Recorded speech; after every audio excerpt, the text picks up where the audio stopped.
Following the initial impact of the global pandemic and shutdown, have you seen a noticeable change in the interest to reshore? I mean, there's no doubt it's there. We're seeing it again, legislators, corporate directives, buyers, and there's still a struggle and they're trying to figure out how to navigate that. But I think there's definitely a resurgence in interest. I would say there's been a lot of buzz, especially with the new administration in terms of reshoring and offshoring.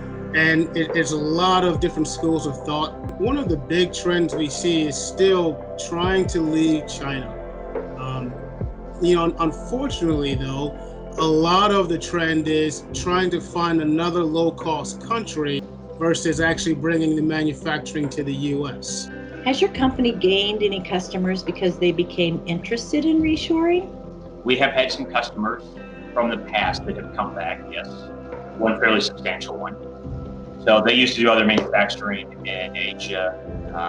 Now that the COVID has hit, they have no plans to go back to China. So they want to do everything stateside. And then there are other customers that have come just from, maybe I met them 10 years ago at a trade show or something like that, and they've started making contact as well because they want to make a more robust supply chain. In the case of an industrial client that's also now taking their device into the medical device market, they were producing in China printed circuit board assemblies, and they were having high quality fallout. So they were investing valuable engineering time and they were scrapping boards. So they came to us and said, with the pandemic going on and with the quality issues that we're experiencing, we'd like to have this close to home. What kind of reluctance do you generally see with respect to reshoring?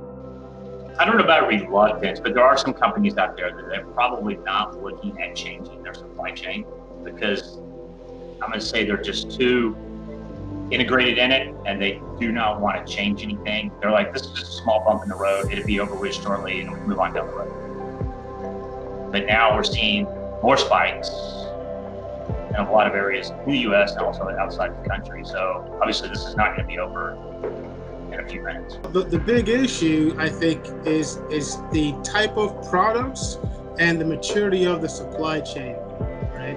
So when you have customers that are larger, say like your Fortune 500s with huge, say, supply chain networks and supply chain management, it seems like they are much more capable and willing to, say, outsource overseas to other low-cost regions. But smaller, maybe startups and, say, smaller organizations, I think are looking for more of the benefit of being, say, closer to home, especially for, let's say, newer products. Is there anything else on your mind with respect to foreign versus domestic manufacturing?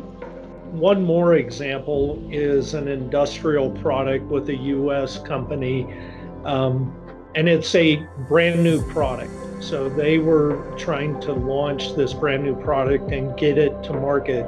And they were looking very heavily at doing this in China. And they liked the low price they were getting out of China.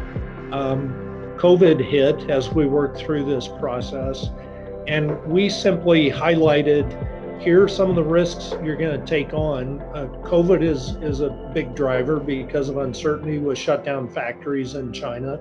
But I think the big driver was the concern about intellectual property loss. Are we going to lose our property IP and have it copied very quickly and efficiently in China and erode our pricing, erode our brand, and erode our market presence? As I look at this whole situation we're in, really, I think this is a consumer problem. I mean, the consumers are the ones that are demanding the prices. It's not the CEOs, it's not the corporations, the evil corporations, it's truly the consumer. So I think it's going to have, for this to continue, for onshoring, reshoring, stopping offshoring, consumers, legislators, we're all going to have sacrifices, some commitment to really seeking out American-made products. If consumers are going to demand, or if consumers are going to pay more for a product, it better be perfect. And so I think we all have to live up to that.